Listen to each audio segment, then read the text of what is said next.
বন্ধুরা এখানে প্রচুর শাপলা ফুল আছে, তো আমার সাথে থাকুন, আমি কিছু ফুল তুলি, আপনারা দেখুন। এই যে আমি তুলছি।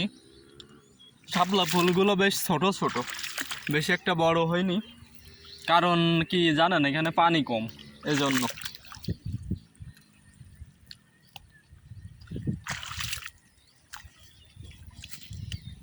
শাপলা ফুলের রান্না খেতে হেভি মজা লাগে অবশ্য, এই জন্যই উঠাচ্ছি। একটু পানি বেশি হলে ফুলগুলা বেশ বড় বড় হতো। এটা একটা ছিঁড়ে গেল।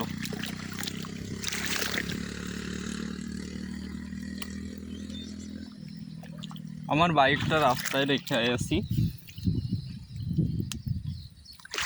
ছিঁড়ে যাচ্ছে বেশিরভাগ ফুলই। এক হাতে ক্যামেরা তো ঠিক করে উঠাইতে পারতেছে না।